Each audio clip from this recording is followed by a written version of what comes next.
인사합시다. 할렐루야. 오늘은 파라샤 세 번째 창세기 4장 1절에서 26절까지 공부를 잠깐 하죠. 우리 1장에서 하나님께서 세상 창조하신, 그리고 창조의 최종 목적인 사람을 창조하신 이야기를 나눴고요. 그 사람을 하나님 형상으로, 즉 창조의 근본적인 목적이 하나님이 이미 만들어 놓으신 하나님의 창조 세계를 대리자로 다스리는 모습. 근데 그것을 다스릴 때, 부부가 하나가 되어서 다스릴 때 하나님 형상이 회복된다는 것을 1장에서 배웠고요. 또 두 번째 파라샤 2장으로 넘어가면 2장 3장에서는 그 인간의 타락에서 나오는데, 타락의 반대로 말하면 인간은 하나님을 의존하는 존재여야 한다.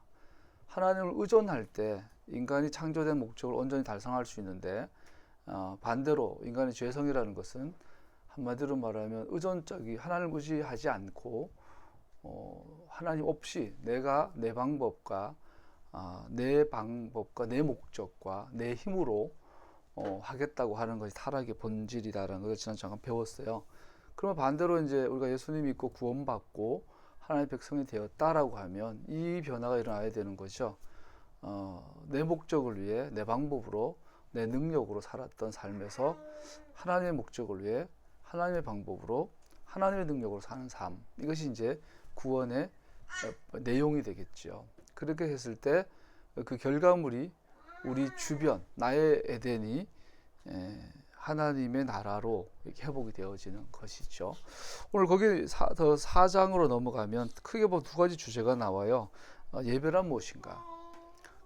진짜 예배, 참된 예배란 무엇인가라는 질문하고, 또 하나는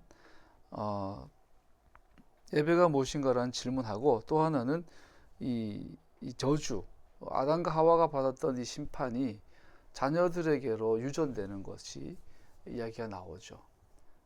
아주 무서운 이야기인데, 오늘 가인과 아벨의 사건에 대해서 잠깐 배워보도록 하죠. 우리 1절 한번 다시 읽어볼까요? 1절요. 시작. 아담이 자기 아내 하와와 동침하니 아내가 임신하여 가인을 낳았다. 하와가 말했다. 주님의 도우심으로 내가 남자아이를 얻었다.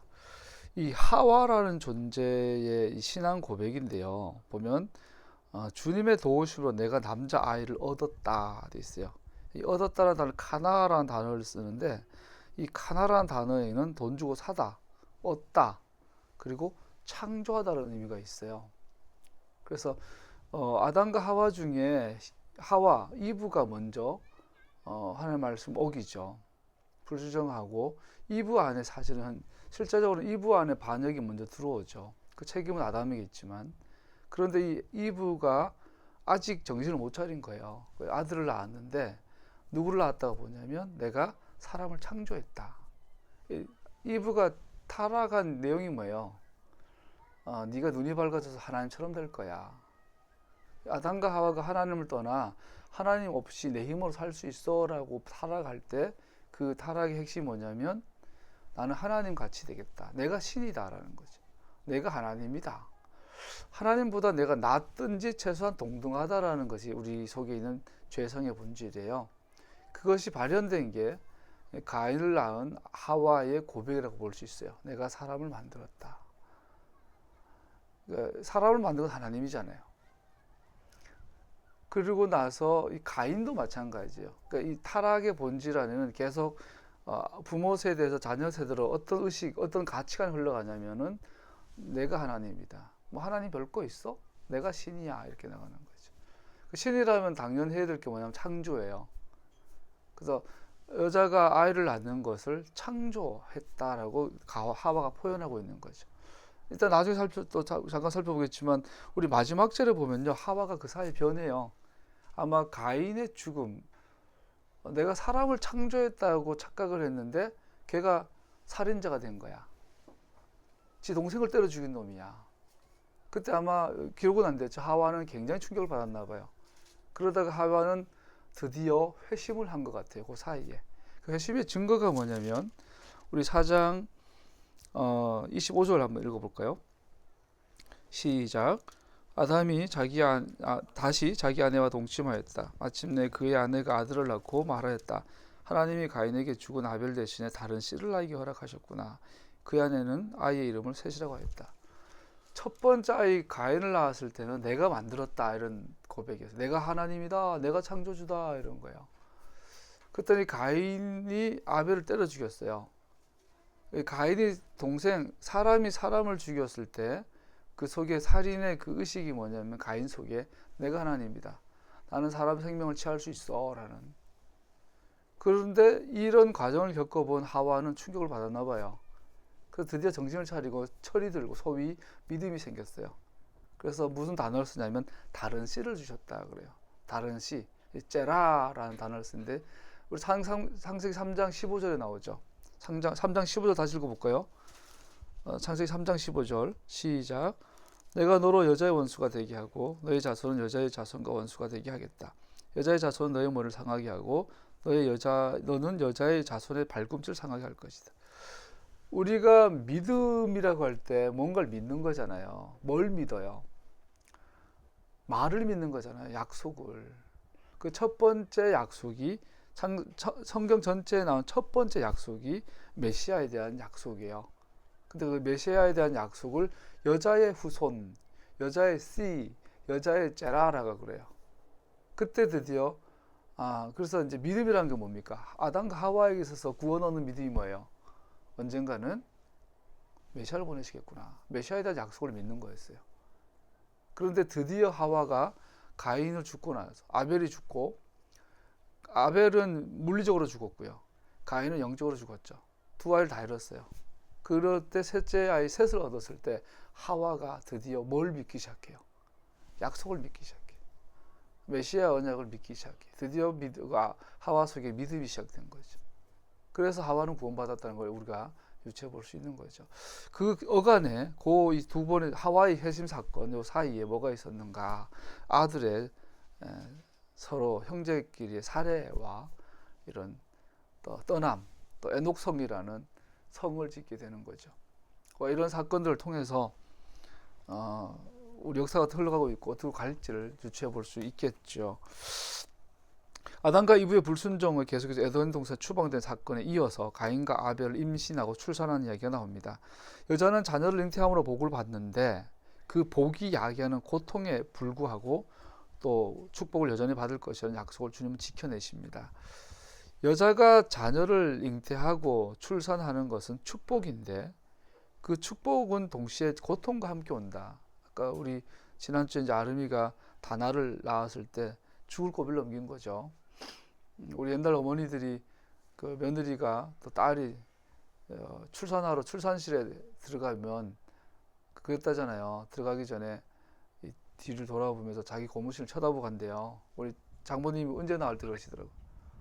옛날에는 이제 아이 낳을 때 물끄러미 자기 고무신 쳐다보고 들어간대요.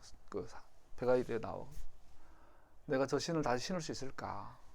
그러니까 과거나 현재나 이렇게 의학이 발달한 지금은 유아 사망률이 정말 급속도로 줄어들었죠. 의학이 발달하면서. 그럼에도 불구하고 여전히 아주 산모들이 애를 낳는 것은 목숨을 건 행위죠. 애도 살아야 되고 산모도 살아야 되겠고 목숨을 건 이 고통이 수반하는 것이 출산이에요. 이 축복 가운데 고통이 있는 이 모순, 이것이 우리의 인간의 실존이죠. 우리가 메시아가 필요하다는, 구원자가 필요하다는 역설이 되는 거죠. 이 이야기가 지금 나오고 있어요. 아담과 이브가 동산에서 추방된 지금 사람들이 자신의 창조주를 여전히 경배드릴 수 있는지 없는지에 관한 것이었다. 그래서 오늘 본문의 핵심은 뭐냐면 아담과 이브가 가인과 아벨을 낳고 얘를 양육을 할 때는 아직 구원 얻는 믿음이 없었던 것 같아요. 약속에 대한 인식이 없었어요. 그러다 보니까 제대로 된 신앙교를 못 받았나? 가인과 아벨이 이제 농사를 짓고 혹은 목축을 해서 제물을 바치는데 하나님께서 가인의 제물을 받지 않으세요. 여기서 받지 않았다라는 말은 보지 않았다는 뜻이에요. 관심을 두고 주시하지 않았다, 주목하지 않았다, 무시했다, 눈길조차 주지 않았다, 이런 뜻이거든요. 그러니까 가인은 이제 그 자존심이 팍 상한 거죠. 그러니까 하나님에 대한 반역하는 마음이 동생을 쳐 죽여요. 아주 잔혹하게. 이게 하나님을 반역하는 마음이 극단으로 나간 사건이 일어나요. 그러면서 우리에게 이 사건이 주신 이 가인과 아벨의 이 제사 사건이 우리에게 주는 가장 기본적인 질문이 뭐예요? 예배란 무엇인가? 하나님 받으시란 예배란 무엇인가라는 것에 대한 질문을 갖게 되죠. 핵심 문제는 이겁니다. 죄인이 하나님과 어떤 관계를 맺어야 하는가? 도대체 아벨과 하나님의 관계는 어떻게 그 예배를 받으시고 가인과 하나님의 관계는 어떻게 그 예배를 거절하셨나라고 볼 수 있죠. 2절 3절로 넘어가면 아벨과 가인의 직업에 대해서 나와요. 직업이 농사는 영적으로 별로 안 좋은 거고 목자가 영적으로 귀한 거 이런 소리를 하는 게 아니에요. 전혀 의미 없고 그런 거. 이것은 단순히 가인과 아벨의 제사에 대한 배경을 제공하기 위해서 주는 언급일 뿐이에요. 그래서 가인은 농부였고 소위 아벨은 목자였다. 그러니까 가인은 당연히 농작물로, 목자인 아벨은 목축업에 가축으로 드렸다라는 배경을 제공하기 위해서 2절 3절이 나오고 4절부터 16절까지는 하나님께 드려진 농작물이 가축보다 받아들일 만한 것이 못되어서가 아니라 그 제물을 드리는 마음의 동기가 결정적인 요소라는 것을 보여주는 사건에 대해서 기록하고 있어요. 우리는 흔히 많은 랍비들도 그렇고 많은 주경학자들이 아니 왜 아벨 건을 받고 가인은 건 안 받았냐? 피가 없어서 그렇다. 가인은 피가 없고 아벨은 양 잡았던 얘기도 없어요. 양 잡았던 건 그 유대인 개들이 한 이야기고 말을 잡았지 개를 잡았지 어떻게 알아요? 어쨌든 그냥 가축을 잡은 거야. 확실한 팩트는. 그 피가 없어서 안 받았다. 주님의 보혈 예수의 피가 중요하다. 그런 소리 많이 들었죠. 그거 들으면 어떤 생각이 들어요? 징그럽지 않아요? 무당 같지 않아요? 피가 피가 무슨 능력이 있어? 피가 순대해먹어도 괜찮은데 피를 먹지 말라는 것은 피 먹으면 죽는다는 이야기가 아니라 하나님 주신 어떤 메시지잖아요. 그래서 여기서 그 차이가 뭐냐라는 거예요. 땅에서 나오는 땅은 저주받았으니까 땅은 저주를 받아 엉겅퀴를 내고 닌 저주받았기 때문에 땅을 개간해 먹고 살 거야. 이 저주의 대상을 개간해서 나온 농작물은 열등하고 하나님 앞에 피를 갖고 있는 이 가축은 우등하고 그러니까 받으셨고 안 받으셨다 이런 소리 자꾸 하는데 전혀 엉뚱한 소리고요. 전혀 성경적 근거가 전혀 없고요. 한 가지 아까 말한 것처럼 마음의 동기. 가인이 드렸던 마음과 아벨이 드렸던 마음이 달랐던 걸 볼 수 있어요. 가인은 결론적으로 말하면 기계적으로 드려요. 제사 드리라고 배웠나 봐요. 그러니까 아마 수백 년 동안 배웠겠죠. 나이가 이때 평균 연령이 900세가 넘을 때니까. 수백 년 동안 엄마 아빠는 잔소리 들었으니까 기계적으로 그냥 농작물 중에 일부 회여서 주님 했다 했겠죠. 올로 말하면 굉장히 종교적으로, 굉장히 경건하게, 굉장히 리터지컬하게, 굉장히 제의적으로 정확한 절차를 따라 정확한 양을 계산해서 정확하게 드렸겠죠. 근데 뭐가 빠졌어요? 마음이 빠진 거죠. 근데 아벨은 보면 힌트가 나와요. 땅의 맛배, 땅의 첫 소산의 기름기를 드렸더라. 이 개역 개정에 보면 첫 소산을 드렸다라는 이것은 아벨이 길렀던 양이라면 그 양들 중에 제일 귀한 거. 고대 근동 히브리적 마인드에서 첫 소산의 이게 스페셜한 거죠. 아주 스페셜한 거죠. 특별한 것 중에 특별한 걸 드렸다 힌트가 나와요. 이것은 아벨의 헌제자, 예배드린 자의 마음이 어땠나 걸 보여주는 거죠. 가인은 단순히 땅의 제물을 바쳤고 아벨은 자신의 가축의 맛배와 그것으로부터 가장 좋은 것을 드렸다고 기록하고 있습니다. 가인의 제물의 질에 대해서는 침묵하지만 아벨과 그의 제물에 관해서는 자세하게 설명하고 있습니다. 가인은 제물을 드렸습니다. 그러나 그것은 명백하게 단순한 종교적 의무에 의한 것이었습니다. 반면에 아벨은 그의 마음으로부터 우러나오는 것을 말해주는 경배의 제물이었습니다. 아벨은 그의 최선을 하나님께 드렸습니다. 왜냐하면 그는 그의 제물을 자신의 마음의 예배를 표현하고 싶었기 때문이었습니다. 가인은 단순히 의무를 완수하는 데에만 관심을 가졌던 것으로 보입니다. 여러분과 나는 종교 생활을 해요. 여러분과 나는 헌금을 해요. 11조를 드리고 감사헌금도 드리고 절경금도 드려요. 샤밧을 구별해서 나름대로 구별을 하고 샤밧에 모여서 예배를 드리고 시간을 드려요.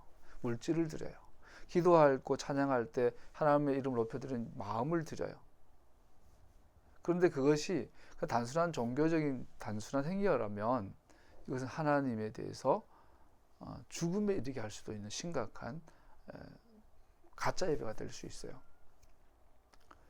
그런데 비록 헌금을 많이 못 드려도 비록 내 시간을 온전하게 바울의 설교를 듣다가 너무 피곤해서 졸려 떨어져 죽은 유두고처럼 샤bat 시간을 온전히 못 드리는 노예 상태라서 그렇다 하더라도 드릴 게 없어서 그 여인이 예수님 발 앞에 엎드려서 옥합을 깨뜨렸던 그런 마음이었다면 하나님 받으신다라는 거죠.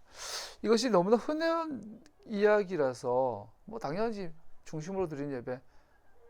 그럼 과연 오늘 본문이 그런 것이 단순한 문제라서 우리한테 이렇게 창세기 앞부분을 할애해서 주는 건 아닐 거예요. 이건 동서고금을 수천 년 동안 가장 중요한 메시지 중에 하나일 거예요.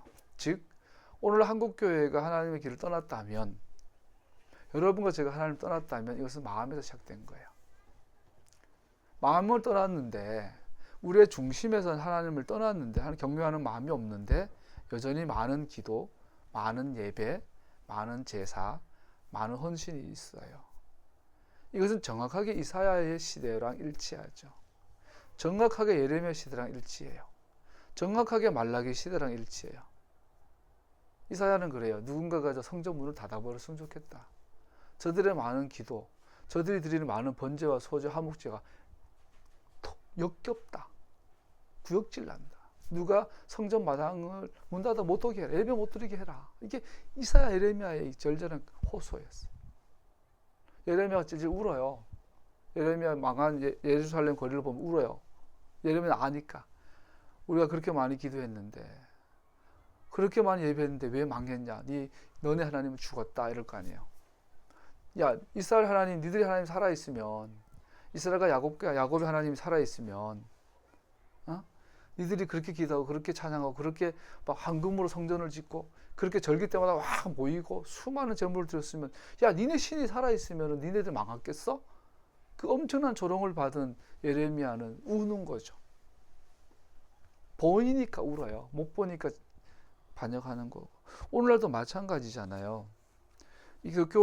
저는 요즘 이제 밤에 일을 하면서 CBS나 극동방송 많이 들어요. 모든 목사님들이 하는 말이, 한국교회가 얼마나 많이 성경을 읽고 얼마나 많이 기도하고 얼마나 많이 헌신하고 얼마나 많이 선교사를 보내고. 이사야와 말라기가 그래요. 내가 언제 내가 주를 사랑하였나이다. 주님께서 그래요. 네가 언제 나를 사랑했느냐? 내가 주님께 수많은 제사를 드렸나이다. 말라기가 그래요. 네가 언제 내한테 제사 지냈냐? 내가 주님께 많은 찬양과 기도를 드렸나이다. 네가 언제 내한테 기도했냐? 오늘 한국교회를 보고 그럴 거예요. 네가 언제 헌교했어? 네가 언제 헌금했어? 네가 언제 전도했어? 오늘날이 정확하게 말라기 시대, 정확히 이사야 예레미야 시대와 같아요. 더 가까이 간다면 말라기 시대죠. 그럼 우리는 이 가인과 아벨의 예배는 우리가 반드시 회복해야 될, 돌아봐야 될 말이 되는 거죠. 아벨은 그의 마음으로부터 우러나온 것을 드렸던 것을 보여줍니다. 4절 5절에 보면요, 하나님께서는 아벨과 그의 제물을 주시하였지만 가인과 그의 제물은 주목하지 않으셨다. 동사로 사용된 샤라는 단어는 관심을 가지고 돌아보다, 흥미로운 것을 보기 위해 돌아서다. 예수님께서 길을 가는데 누가 옷자락을 만져요. 그런데 아무도 모르고 예수님은 주목하여 흥미를 갖고 뒤돌아보시고 여인을 향하여, 여인아, 네 믿음이 너를 구원하였다 그러죠. 우리의 예배가 참된 예배라면 주님은 어떻게 해요? 관심을 표하세요. 주목하세요. 주시하시죠. 우리의 믿음의 여정이 주님의 길이 맞다면 반드시 주님은 관심을 표하시죠. 우리는 그걸 다른 말로 말하면 하나님 임재라 그래요. 여러분, 우리의 기도와 우리 예배가 하나님 임재가, 우리 삶에 하나님 임재가 없으면 우리는 하나님 떠난 거예요. 지난주에 난 개인적으로 목사로서 너무 감사했어요. 아름이가 진통이 시작됐는데 너무 특이해요. 양수가 터졌는데 진통이 안 와요. 아기 문이 열렸는데 진통이 안 와요. 너무 특이하단 말이에요. 이것은 어떻게 해? 왜냐면 우리 에녹이도 양수가 터진 상태에서 일주일 있었거든. 그렇지만 양수 터진 것 외에는 조산했죠. 조산 6개월만 나왔죠. 그때만 해도 우리 에녹이 엄마 사모님은 자연 진통을 받고 자연 분만했거든요. 지금 보니 뭐 어떻게 했나 상상이 안 갈 만큼 했죠. 근데 아름이 같은 경우 양수가 터졌는데 진통이 안 왔어요. 너무 특이하잖아요. 그래서 결국은 수술을 했어요. 또 아이가 또 호흡이 약간 곤란한 큰 병으로 옮겼어요. 심장의 격벽이 덜 완성된 걸 이게 꼬물꼬물 생기다가 좀 덜 생긴 거야지. 덜 생기기 전에 나온 거 얘가. 이런 거 일련의 과정을 겪으면서 처음에는 두렵죠. 제일 먼저 들어온 게 뭔지 아세요? 목사 입장에서 내 기도가 부족해서 내가 하나님께 죄를 많이 지어서 하나님께서 우리 성도들 안 지켜주시나? 이게 목사들 본능적으로 거든요. 그래서 두려움 가운데 엎드렸을 때 하나님께 엎드리자마자 주시는 감동이었어요. 다나 엄마 아빠가 뱃속에 있을 때 배에 손 올리고 기도했던 것을 내가 기억한다. 감동이었어요. 그 다음 아름이 전화가 곧바로 전해주고 그 이후로는 내 마음 평안해지더라고요. 하나님 알고 계시구나. 더 좋게 하시려고 이렇게 인도하셨구나. 빨리 발견하게 하시고 의사가 빨리 결정하고 빨리 이송하게 하시고 좋은 의사 만나게 하시고 정확한 진단이 나오게 하시고 이게 지나고 나서 쉽지만 이게 하나님 도우심이 많으면 이번에 단어를 통하여 하나님께서 여전히 함께 하시고 여전히 우리를 축복하고 계신 것을 확인시켜 주셨어요. 너무너무 감사하고 이런 일들을 하시는 거 보면 여전히 하나님께서 우리 인도하고 계신 것이 또 보이는 거죠. 자, 여러분 우리의 예배가 주님이 기뻐하신다면요, 주님은 우리를 주목하세요. 주시하세요. 무시하지 않으신다는 거죠. 자, 그러면 여기서 질문해 볼 수 있어요. 계속하지만 그러면 하나님께서 받으실 만한 것은 무엇일까요? 곡식일까요? 피 묻은 살코기일까요? 받으실 만한 재물에 대한 지침이 무엇일까요? 유감스럽게도 성경 어디에도 자세한 지침이 나오지 않습니다. 아담과 이브에게도 어떤 재물을 받아들일 수 있는지, 어떤 것은 거절할 것인지에 대한 지시하는 것에 대해서 성경은 침묵합니다. 이 사실이 우리를 굉장히 괴롭히고 곤혹스럽게 합니다. 하지만 우리는 하나님께서 독단적이지 않으시다는 것과, 즉 하나님은 그의 백성들을 변덕스러운 방법으로 이랬다 저랬다 다루지 않으실 것을 알고 있습니다. 더욱이 가인의 제물을 거절하신 후 그에게 하신 하나님의 응답은 가인은 그가 무슨 일을 해야 하는지를 알고 있으며 하나님께서는 그에게 수정할 수 있는 기회를 주고 계시다는 것을 분명히 가리키고 있습니다. 뭘 드려야 될지 몰라요. 거기에 대한 지침도 없어요. 그러나 우리가 알 수 있는 힌트는 뭐냐면 가인은 내가 드린 것을 기뻐하지 않으신다는 걸 스스로 알고 있었다는 사실이에요. 그리고 내가 아벨을 쳐 죽일 때 가인은 이거 하나님이 다 보고 계시다는 걸 알고 있었다는 사실이에요. 가인은 하나님이 다 알고 있는 걸 알고서도 아벨을 쳐 죽인 거예요. 이런 힌트를 통해서 우리는 하나님이 기뻐하신 제물이 무엇인지를 좀 더 유추해 볼 수 있죠. 첫 번째, 본문 가운데 가장 중요한 질문은 죄인이 어떻게 하나님께서 받으실 만한 방법, 길로 하나님을 예배할 수 있는가라는 질문입니다. 이 질문은 우리 어떻게 하나님 기뻐하는 예배를 드릴 수 있는가라는 질문은 모든 시대에 유효한 질문이 됩니다. 만약 우리의 창조주를 경배하기 위해 우리가 지음 받았다면, 그리고 만약 우리가 우리의 고의로 불순종함으로 인해 관계가 멀어졌다면, 그러면 우리의 창조된 목적을 완성하기 위해 우리를 위해 남겨진 것은 무엇일까요? 본문은 거기에서 오직 두 개의 선택만 있다는 것을 명백히 하고 있습니다. 이 부분이 오늘 말씀 핵심이 되겠죠. 첫 번째, 하나님께서 명하신 대로 하나님을 경배하고 하나님께서는 그 예배를 받으실 것을 기대하는 것과, 두 번째, 반대로 우리 자신의 방식대로 예배를 드리고 우리 자신의 예배를 발명하고 그런 예배를 하나님께서 거절하게 될 것이라는 것을 확신하는 이 두 가지, 우리는 두 가지 중에 선택을 해야 돼요. 하나님께서 명하신 대로 예배를 드릴 것인가, 내가 고안한 예배를 드릴 것인가? 우린 어떤 예배를 받으실 걸 앞두고 두 줄간 선택을 해야 돼요. 그런데 유감스럽게도 역사를 보면 이스라엘 역사나 개개별로 뭐 영국 교회 역사, 프랑스 교회, 미국 교회 역사, 아시아 교회 역사, 우리나라 교회 역사를 보면 유감스럽게도 거의 대부분은 두 번째를 선택해요. 우리 자신의 방식으로 예배를 드리고 하나님께 드린 예배인데 그 예배의 방법을 내가 발명하고 그리고 이 예배가 주님께서 받으실 거라는 확신도 없고 그 증거가 여러분과 저예요. 이 메시아닉 운동이 있다는 거 사실. 그동안 서구교회는 하나님이 명한 대로 예배를 안 드려왔어요. 한국교회가 130년이 됐지만 단 1년도 하나님의 때를 따라 예배 드린 적이 없어요.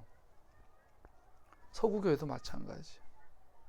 자, 하나님께서 이스라엘을 통하여 저 약속의 땅을 단 한 달 만에 40일 만에 길어야 두세 달 만에 정복하실 계획이었어요. 그런데 그들이 결국 40년이 걸리죠. 우리는 여러분도 나도 마찬가지예요. 우리는 모태신앙이에요. 대부분 우리 교회는 대부분이 모태신앙인데 여러분과 제가 평생의 과거를 돌아보면 정말로 하나님 기뻐하시는 하나님의 명하신 대로 예배를 드렸던가?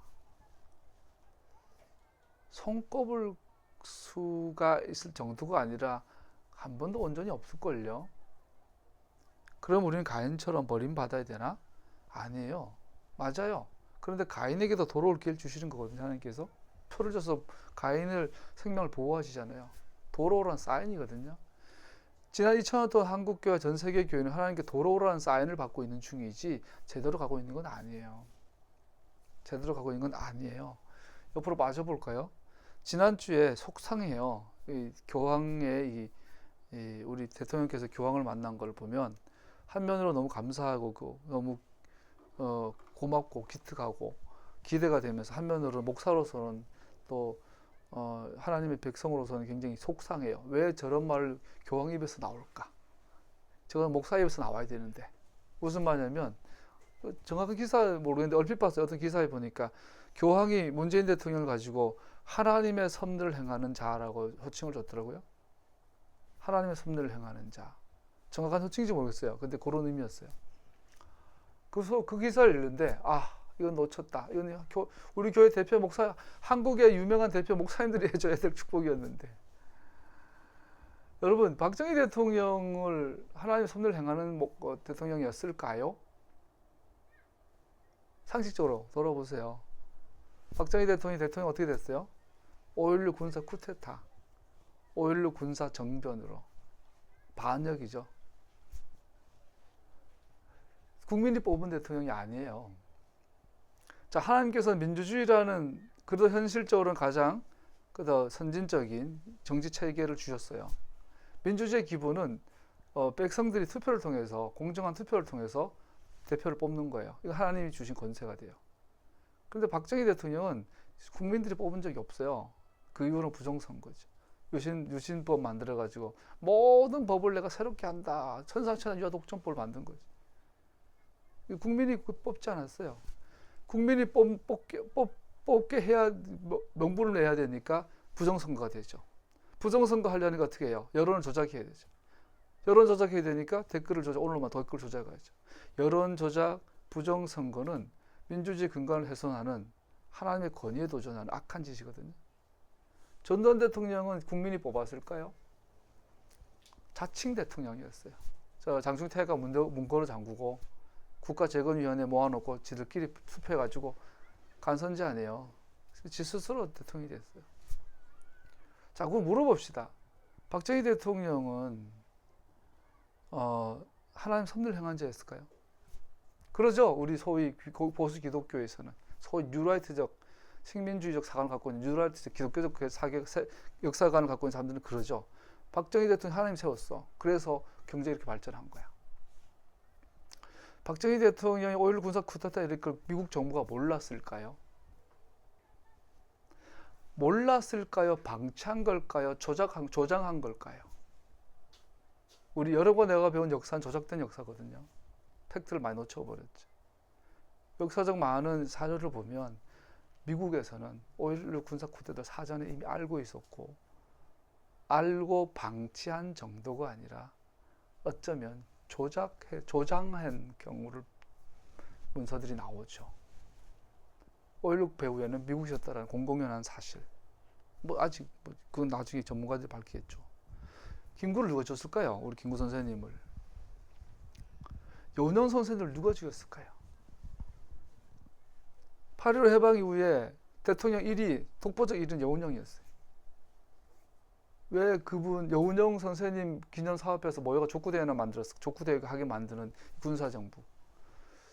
그분을 대낮에 누가 때려 죽였어요. 김구 선생님을. 그들의 묘가 있는 효창공원을 전두환 정권은 거기를 아예 그냥 야구장으로 만들어 버렸어요.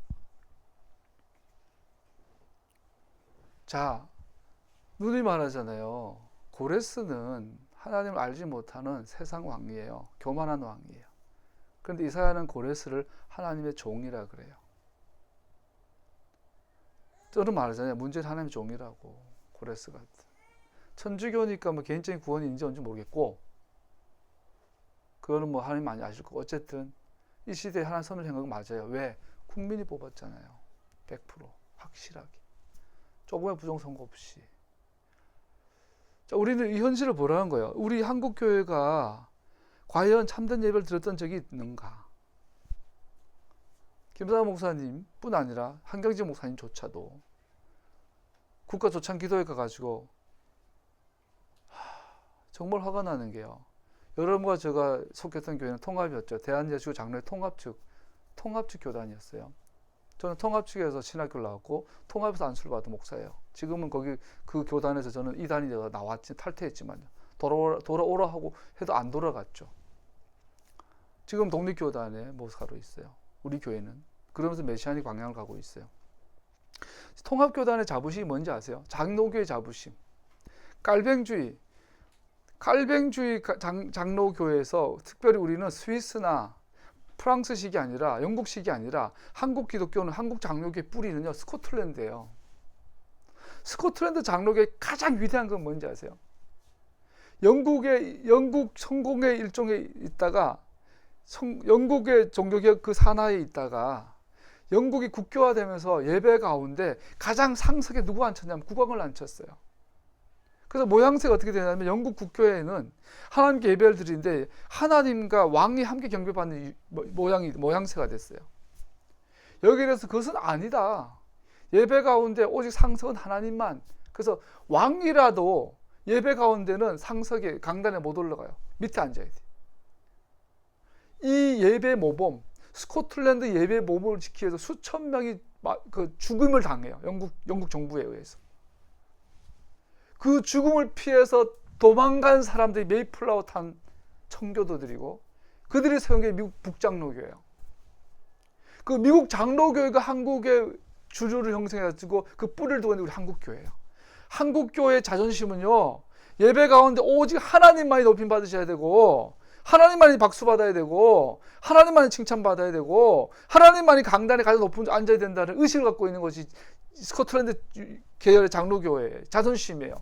토를 알고 모르고 떠나서. 그런데 장로교 장신대 나온 목사들이 예배 가운데 박근혜를 제일 앞에 앉혀요. 박근혜에게 박수를 보냈어요. 지난 70년 동안 한 번도 예의 없이. 그 국가조창 기도회는 예배일까요? 우상숭배의 자리일까요? 역겨운 자리입니다. 이사야의 눈으로 돌아가 보세요. 누가 대한민국 청와대 국가조창 기도회 목살이 드나거리는 거 역겹고 냄새 나니까 문 닫아버려라.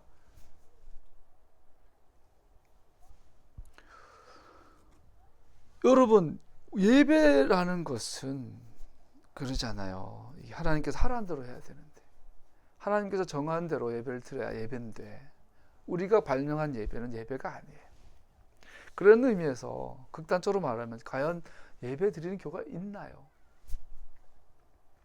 내일 교회마다 모여가지고 적보도 없는 시커먼 가운 입고 올라와가지고 여기다가 박사는 4개, 석사는 2개 줄 긋고 이상한 가운 입고 올라가 목사랩 쓰고 여기다가 로마 칼 흉내는 거 달고 캐톨릭이나 우리 집 바로 앞에 저 공원 농터에 그 말했잖아요. 그 성당의 이름이 뭐냐면 성모 승천 성당이야. 마리아가 왜 성모야? 마리아가 신의 어머니야? 마리아가 승천했대. 마리아 정신 천열해. 교황 오늘 교황 프란시스코 너무 좋더라고 나도 보니까. 그런데 그 양반 여전히 하나님 앞에서는 음란하죠 영적으로. 마리아가 정신 천열해. 애 낳은 적이 없대. 예수님 외에. 성관계 한 적이 없대. 마리아가 승천했대. 마리아 무오설. 마리아는 죄가 없대. 측전무후라. 마리아는 성부 하나님 옆에 서. 예수님보다 더 높아. 로마 캐톨릭이나 예배당에 대통령 제일 앞에 앉혀놓고 그 박수 치고 있는 개신교나 이 하나님 기뻐하는 예배가 아니에요. 그 결과 하나님의 이름 땅에 떨어지죠. 지금처럼. 그리고 하나님 행하시를 못 보죠. 못 보죠. 하나님은 고레스라고 우상숭배를 쓰세요. 고레스라는 칼로 정복하는 이 학살자를 쓰세요. 하나님의 종이라고 그래요. 지금 이 시대는 회복의 시대예요. 하나님 섭리를 이루는 자? 뭐 이렇게 교황이 저 교황 저 우리가 목사들이 해야 될 말인데 교황이 선수 쳤네.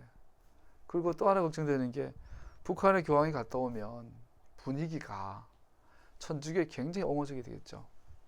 개신교에 대해서 더 짓하네 되고 개신교 니들은 개독이야 이렇게 나가죠. 어쩌면 말한 것처럼 북한이 형식적으로 아마 종교의 자유가 더 강해진다면 짧게는 개신교 혜택을 보겠죠. 그런데 길게 보면 더 깊은 타락과 변질이 더 시작이 되겠죠. 한국교회의 수많은 책임이 속성한 게 한두 가지가 아닌 것 같아요. 그러나 또 한면으로 희망이 생기죠. 메시아닉 운동, 토라 회복 운동 힘들 거예요. 다 이단을 할 겁니다. 이제는. 그러나 여러분과 내가 살아있는 한 이 소리를 내야 되겠죠. 내야 되고 지난주에 저도 개인적으로 또 일자리 알아봤어요. 왜냐하면 내가 경제적으로 자립을 해야 되겠다. 작은 돈에서 벌어야 이 길을 계속할 수 있겠다. 저 옛날에 대형교회 있을 때는 참 눈먼도 많았는데 막 누가 개척한다고 20억 우리 선배 목사님한테 20억 두고 찾아오고 몇 억은 기본이었고 저도 우리 처음 개척했을 때 큰 교회에서 7천만 원 헌금할게요. 저는 그때 거절했죠. 그런 눈먼 데는 없지. 이 토라를 가르치는데 왜 이렇게 약한가. 그러나 그 루터의 종교개혁이 120년 전부터 수많은 무명의 개혁까지 있었던 것처럼 지금 메시아닉 운동하는 곳조차도 지금 가라지가 부러져 가지고 수많은 메시아닉 운동 자체가 지금 가라지가 부러져서 껌 씹다가 과자 먹은 것 같아. 껌 씹는데 과자가 붙어가지고 껌다가 과자다 그래 버리네. 한국계 메시아닉 운동 그래 된 것 같아 지금. 근데 이게 순수결하고 순수한 고지식한 메시아닉, 하나님 하란 대로만 하는 예배드리는 메시아닉, 이것이 언젠가는 일어날 거라고 저는 기대해요. 여러분과 나는 그 전초라고 무명의 개혁가들로 살다 가면 되지 않을까 생각합니다. 하나님께서 명하신 대로 예배하고 하나님께서 그 예배를 받으실 걸 아는 것. 그러나 안타깝게도 현실은 그 반대인 경우를 이야기 잠깐 했어요. 아담과 또 하나 또 무서운 건 아담과 이브의 이 죄가, 이 예배를 잘못 드린 죄가 자녀들에게 영향을 그대로 미쳤다는 사실입니다. 인간의 본성은 신이 되고자 하는, 자신을 주권자가 되고자 하는 끊을 수 없는 욕망으로 얼룩져 버렸습니다. 아담과 하와의 타락하면서 그 결과물이 아담과 하와가 내가 신이 되고자 하는 욕망으로 그냥 그의 마음이 얼룩져 버린 거죠. 그러다 보니까 자연스럽게 이런 욕망들이 가인에게까지 전이가 된 것 같아요. 가인은 스스로 만든 예배가 받아들이지 않았다면 그는 하나님의 형상으로 지음받은 사람인 아벨의 생명을 취함으로 자신이 신이 되었다는 것을 증명하려 합니다. 여기서 우리는 완전히 굳어버린 눈에 띄는 인간과 하나님의 대립을 보게 됩니다. 인간의 입장에서는 그것은 합리적인 전투처럼 보입니다. 할만해. 내가 하나님과 싸울만해. 내가 신이 될 수 있어. 나도 하나님 될 수 있어. 하나님은 별거야? 요즘 유재석님도 하나님인데 뭐. 김연아도 하나님인데 뭐. 농담 따먹기 잘하도 윤우님. 스케이트 좀 잘 타면 또 누님, 하느님 해버리는 이 시대. 신이 못돼서 안달난 시대. 밥만 잘 먹어도 무슨 느님 붙여요, 이제는. 이 신이 못돼서 안달난 우리 여러분과 제 욕망 속에는요, 여러분과 제 열정 속에는, 여러분과 제 비전 속에는, 여러분과 내가 열심히 공부하고 열심히 돈 벌어 이 욕망 속에 숨겨진 이 욕망의 본질이 뭐냐면 하나님처럼 되리라. 내가 하나님이 되리라는 욕망인 거죠. 이것이 굉장히 합리적으로 보여요. 할만해 보여요. 그러나 하나님의 관점에서 보면 이것은 사자와 생쥐의 싸움이에요. 전쟁 자체가 안 돼요. 가인은 정말로 하나님 자신이 주신 아벨의 생명을 취한 것을 하나님께서 몰랐을 것이라고 생각했을까요? 하나님께서 모르니까 살인해도 되라고 생각했을까요? 반대겠죠. 알고도 살인한 거예요. 하나님한테 하나님하고 대등하겠다라는 거죠. 두 번째, 가인은 정말로 아벨의 생명을 취함으로 자신의 능력이 형제를 죽임으로 손상된 형상이 되어버린 창조주보다 더 위대하거나 혹은 창조주만큼 동등하다는 것을 증명한다고 믿었을까요? 하나님이 사람을 생명을 만들었다고? 내가 생명을 제거해버리면 나도 하나님과 동등해지지 않냐? 살인의 동기가 되죠. 가인은 정말로 자기의 손으로 어떤 것을 취한다면 신이 될 수 있다라는 사탄의 거짓말을 정말 믿은 걸까요? 이 대답은 yes, 그렇습니다. 분명히 그는 이 모든 거짓말을 믿었습니다. 이사야 14장 12절 15절에 아침에서 계명성이여 네가 가장 높은 자와 비기리라. 가장 높은 곳에 앉으려 했는데 하나님께서 너를 가장 낮은 곳으로 떨어뜨리셨다고 나오죠. 하나님과 비기리라. 이것이 인간의 스티븐 호킹의 유작이 나왔어요. 유고작이. 죽고 나서 제자들이 썼는데 책 제목이 신은 없다. 스티븐 호킹이 되게 머리가 좋은가 봐요. 공부를 많이 했나 봐. 우주를 많이 관찰했나 봐. 그러고 정답이 그거예요. 신은 없다. 내가 공부해봤는데 누구 비슷하잖아요. 내가 그거 해봐서 아는데 신이 없어. 참 똑똑해요. 한 세대 만의 인간은 에덴 동산에서의 하나님과 사귐을 버리고 자신의 동료 안에 있는 하나님 형상을 완전히 무시하는 존재가 되어버립니다. 인간이 살아가는 데는 너무나 짧은 시간에 많은 시간이 걸리지 않았습니다. 우리가 가인에게 손가락질 하기 전에 그러면 우리는 우리의 마음을 점검해 봅시다. 우리는 가인과 다른가요? 더욱 교활한 것은 우리가 가인은 이런 교활한 마음을 가졌는데 그러면 가인과 우리를 비교해 보자라는 거죠. 그런데 문제는 여러분과 내 안에 가인보다 더 교활한 것이 있어요. 우리는 실제로 우리 자신의 방식으로 예배함으로 하나님을 기쁘시게 해드릴 수 있다라는 죄악된 생각을 하고 있습니다. 적어도 가인은 하나님께서 자신의 제물을 거절하셨다는 것을 충분히 인지하고 있었습니다. 여러분, 우리가 가인보다 더 악한 근거가 뭔지 알아요? 우리는 하나님의 방식대로 예배 드리지 않고 그래서 이 예배를 하나님께서 받으시지 않으실 거라는 것을 몰라요. 아까 언제 너기한테 지난주 이모한테 10만 원 용돈을 받았어요. 11조 10,000원 하고 내일 추수감사절, 우리 교회는 아니지만 무학교에 추수감사절 10,000원 해라. 하더니 은재 안색이 바뀌어요. 여러분, 내가 11조를 낸다거나 언제처럼 10만 원 가운데 10,000원, 그것도 추수감사절 10,000원, 그 주일 헌금 우리 이제 일요일날 그 교회를 문화적으로 문화 사회적으로 기독교를 경험해주기 위해서 우리 아이들 다른 교회 보내보는데 제 엄마가 있던 교회를 보냈는데 헌금을 할 거 아니에요. 아이들 입장에서 부담이 되죠. 그러면 어떻게 해? 내가 이만한 희생을 하고 예배를 드렸으니까 하나님 예배를 받을 거야.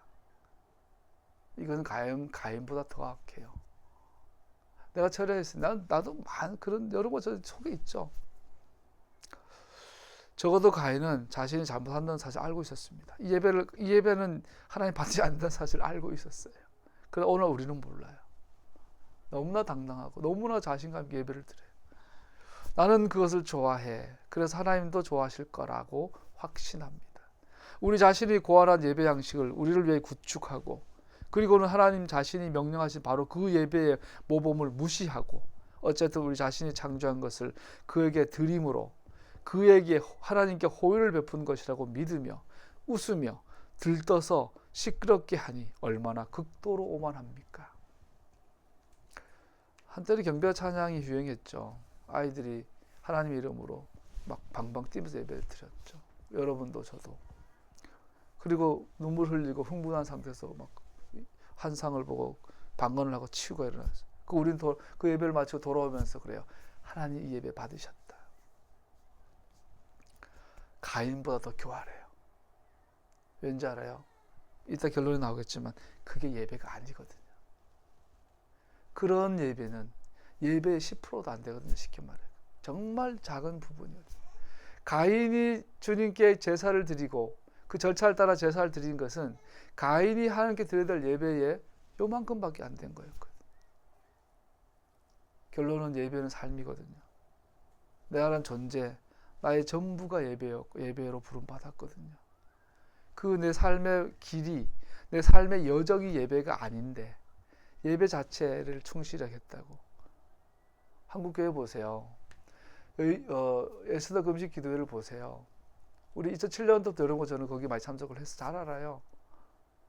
에스더 금식 기도회는 우리나라에서 신사도 운동, 소위 예언 경배, 예언 선지자 운동, 예언 운동, 신부 운동, 뭐 선두주자, 포러너, 뭐 이딴 운동 많이 했어요. 소위 막 자칭 사도들, 나는 사도다 그러고, 나는 선지자라 그러고, 나는 복음 전환자라 그러고, 지들끼리 온갖 쇼를 해왔죠. 그 세계적인 내노란 예언 사역자들 많이 와가 예언했어요. 대통령 예언하고 막. 그거 걔들 사회 7산 뭐 경제, 문화, 교육, 뭐 방송 뭐 이렇게 뭐 해왔죠. 그렇게 기도하고 그들이 하나님의 이름으로 하나님의 나라를 위한 행위가 뭡니까? 댓글 조작. 국정원의 끈앞풀이 돼서 여론을 조작하고 가짜 뉴스를 퍼뜨리고 여론이 오용된 상태에서 대통령 선거를 하고 얼마나 악해요. 그들이 그런 행위를 하기 전에 사요일마다 철야 기도를 했죠. 금식하며 조국과 민족을 위해서 기도했죠. 여러분, 코미디 아닌가요, 이거? 하나님의 이름으로 하나님 대적하면서 하나님을 위해서 기도했다고 눈물 흘리고 시원하게 한. 예배당 나와서는 예배를 가인처럼 예배를 잘 기도하고 철야했는데 나가서는 댓글을 조작하고 돈 받아가면서, 그것도 국정원 돈 받아가면서. 그러면 그의 예배는 뭡니까? 가인보다 더 악해요. 김상환 목사님이 팔복 설교를 하고 머슴 목회를 하고 온갖 하나님의 종 노릇을 했는데 결국은 자기 왕국을 세웠어요. 근데 그는 그 예배가 하나님 거절했던 사실을 몰라요. 왜? 사람들이 몰려오니까, 헌금이 늘어나니까, VIP 대접 받으니까, 이 헌금 들고 가는 곳마다 사람들이 고신고신 하니까, 서놓고 기도했는데 병이 치유되니까 가끔씩. 그런데 가인보다 더 악한 건 본인이 하나님 떠났다는 사실을 몰라요. 어떠세요, 여러분? 여러분과 저는 어떠세요? 메시아의 교회 마찬가지예요. 토라를 발견했어요. 절기구나. 토라를 놓쳤구나. 메시아의 교회를 저는, 우리 교회도 마찬가지고 다른 메시아의 교회도 마찬가지. 그런데 지금 난 옛날에 토라도 목사님한테 그랬어요. 당신의 토라, 내 토라가 다릅니다. 우린 다른 토라를 배우고 있나 봐요. 어떻게 같은 토라를 배웠는데 촛불 집회를 나는 하나님 행하심으로 보는데 당신은 마귀라고 빨갱이라고 친북 좌빨이라고 그럽니까? 당신의 토라, 나의 토라는 다릅니다. 여러분, 토라는 제대로 된 역사인식을 주게 되죠. 사회적 현상에 대해서 바른 판단을 하게 하죠. 신학과 의견이 다를 수는 있어요. 본질적으로 다를 수는 없어요. 근데 왜 본질적으로 달라질까요? 토라가 다른 거죠. 즉, 토라 해석이 다른 거죠. 나한테 소중한 하나님께 소중할 거야. 우리는 그래요. 많이 헌금하면 지금 기뻐하실 거야. 많이 기도하니까 들어주실 거야. 하나님 우리 기도했다 들어주지 않아요. 당신의 뜻이라야 하시지. 우리가 당신 뜻에 합해져야 되는 거지. 기도했다고 들어주는 분이 아니에요. 내게 명확히 보이는 이유, 네 번째, 성경을 자세히 조사해 보면 또 놀라운 게 하나 있어요. 예배에 있어서 우리가 무엇을 해야 하는지에 대해서 정확하게 말해준 것이 거의 없어요. 예배 드릴 때 이렇게 해라 저렇게 없어요. 묵상을 먼저 해라, 대표기도 먼저, 이런 거 없어요. 일요일 오후 11시에 예배 드리라, 이런 거 없어요. 샤바 11시에 모여가 토라 리딩 해라, 이런 거 없어요. 그냥 모여라 강한 분이에요. 그건 무슨 말입니까? 우리가 모여서 드리는 예배는 예배의 정말 그 작은 일부분일 뿐이라는 이야기예요. 진짜 예배는 어디서 드릴까요? 함께 모이라는 명령을 받았고 우리의 즐거움을 버리고 주님의 주의를, 우리의 초점을 하나님께 기울이고 하나님의 길에 기울이고 품위 있고 질서 있게 시편과 찬송과 신령한 노래로 서로를 섬기면서 하나님 예배하라고 명령 받았습니다, 분명히. 그러나 자세하게는 우리가 공동 모임을 어떻게 해야 하는지, 어떻게 예배를 드려 수행해야 하는지 성경은 직접적 언급은 전혀 없습니다. 거의 없습니다. 성경이 결코 만남이나 모임을 예배의 종합이나 예배 전체로 생각하지 않는다는 사실입니다. 우리의 만남, 우리의 모임, 이것을 예배라고 한다는 건 성경적이지 않고 성경에 그런 이야기 없어요. 그러한 생각은 종교 전문가들의 개발된 것이 하나님이 하신 것이 아닙니다. 예배나 성서 공부를 위해 함께 모이는 것의 가치와 필요성은 반드시 필요하지만 그럼에도 불구하고 예배나 성경 공부가 예배의 전부도 아니고 극 일부분일 뿐이란 이 사실은 회중적 모임은 예배의 삶의 일부분 뿐이라는 사실입니다. 하나님을 예배하는 것은 그의 계명들을 살아내는 것으로 구성됩니다. 그럼 예배의 대부분의 구성은 우리가 모여서 성경 공부하고 기도하고 이것이 아니라, 그것은 예배의 극 작은 일부분뿐이 아니라 예배의 구성의 대부분은 하나님의 계명을 살아내는 것이라는 거죠. 거의 대부분의 사람들은 제의적 기도와 계획된 모임에 참석하는 것을 예배라고 하지만 이것은 위조고 외모고, 이것은 사도계인들이 잘하는 그 형식이죠. 모양이죠. 위선이죠. 예배를 진실되게 하는 것은 하나님께 꾸준히 복종하는 데서 보이는 모순 없는 일관된 믿음의 삶입니다. 여기서 걷는다라는 은유를 성서적 전문 용어를 사용하는데 할라카, 걷는다는 단어를 씁니다. 그래서 예배는 걷는 것입니다. 어떤 특정한 시간, 특정한 공간이 아니라 살아가는 것입니다. 걷는 것은 삶의 여정의 진로를 지나가는 삶을 의미하며 이것은 참된 예배의 무대가 됩니다. 내 이웃을 어떻게 대하는지, 나에게 죄 짓는 자를 어떻게 용서하는지, 가난한 자를 어떻게 돌보는지, 하나님의 계명을 어떻게 사랑하는지, 그것을 충실하게, 충직하게, 일관되게 살아가는 것을 예배라고 성경은 정의합니다. 이러한 것들은 예배의 참된 요소로 구성됩니다. 제물을 드리는 것은 가인과 아벨처럼 예배의 삶의 외적 표시일 뿐입니다. 우리는 외적인 데 너무 치중되어서 다 놓쳐버렸죠. 놓쳐버리고 나면 남는 게 뭡니까? 위선만 남죠. 그래서 오늘 한국교회는 위선만 남았죠. 입술로는 예수천당 주님 주여하지만 가장 옹졸한, 가장 비상식적 집단이 되어버렸지요. 마무리하도록 하겠습니다. 그리고 예배를 회복하길 축복합니다. 마무리하기 전에. 그래서 우리는 토라를 통해서 역사를 제대로 인식을 하고요. 우리의 삶의 태도를 바로 가져야 한다고 확신합니다. 역사에 대한 바로 인식이 없으면 신앙은 절대로 회복되지 않을 겁니다.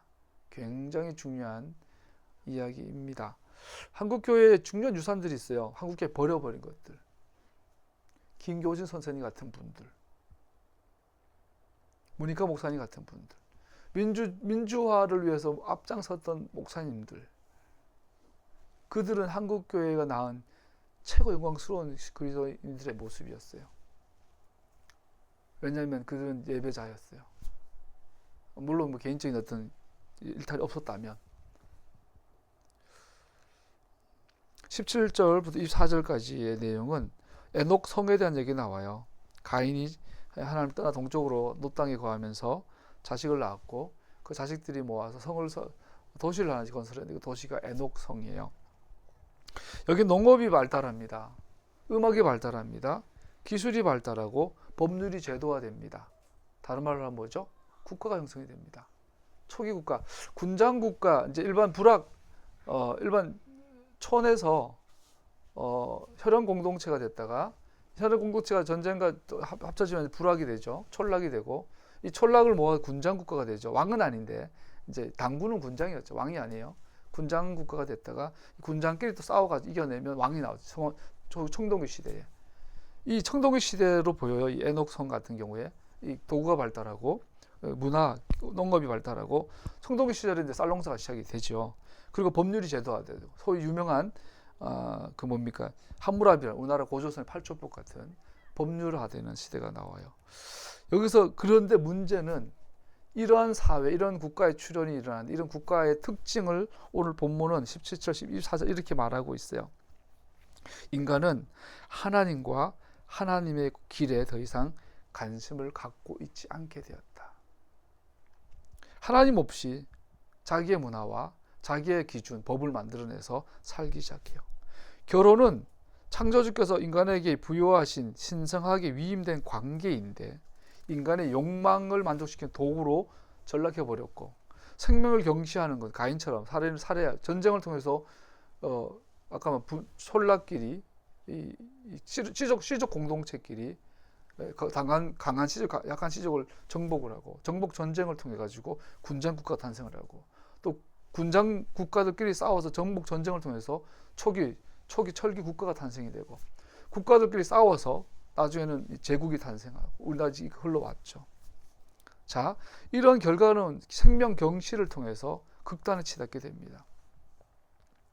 이미 제도화된 사회와 법치 지도자를 소유한 초기 국가들이 탄생합니다. 그러나 그러한 국가들은 하나님의 길에 대해서 무관심하게 되고 생명과 결혼을 경시하는 것을 낳게 됩니다. 이러한 이야기는 결혼의 문제, 가족의 뿐 아니라 인간 생명에 대해 높은 가치를 직접적으로 다루고 있는 하나님의 가르침인 토라를 주실 무대를 준비하는 장치가 됩니다. 그래서 4장 마지막 부분에는 토라를 주시는 것이 핵심이에요. 토라를 주시기 전에 그 배경이 뭐냐면 하나님을 떠난 인간이 자치적으로 구성한 이 국가라는 조직은 하나님 없는 조직, 자기들만의 길을 가는 조직, 그 최종으로 산물이 가정이 무너지는, 결혼이라는 원래 하나님 형상을 회복하는 도구였던 이 결혼이 하나님과 관계를 보여주는 이 결혼이 그냥 욕망을 채우는 도구로 전락해버리고 생명을 경시하는, 지금도 그러잖아요.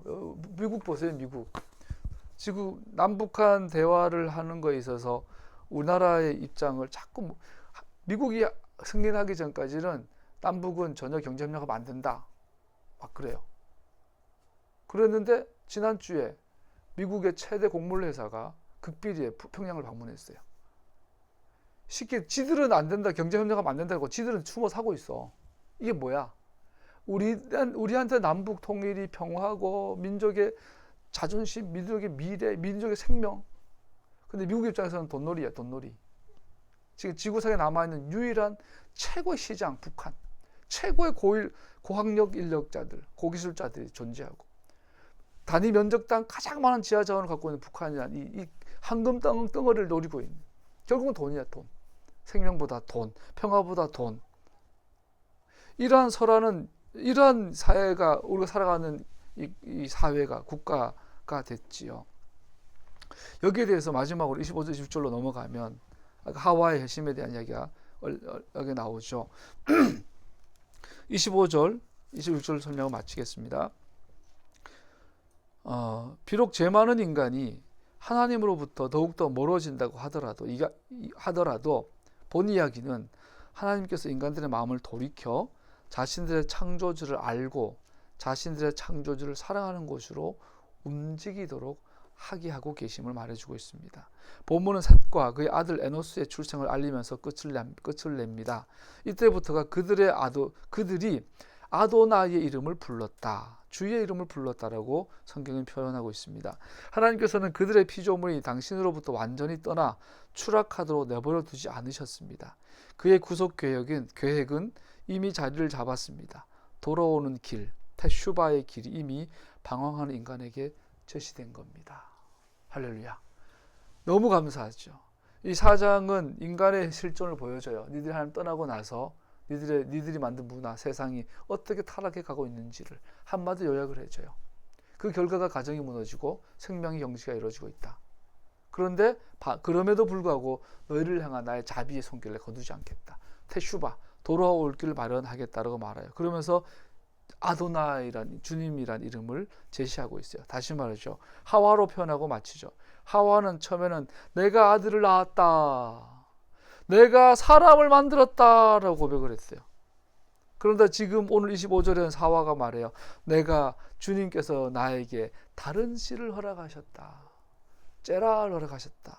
3장 15절 여인의 후손이 뱀의 머리를 박살내겠다는 메시아닉 언약을 고백하고 있어요. 믿음의 핵심이에요. 그러면서 5장으로 가면 아담의 자손의 족보가 나오는데 이 아담의 족보는 앞에 나온 가인의 족보와 대비가 돼요.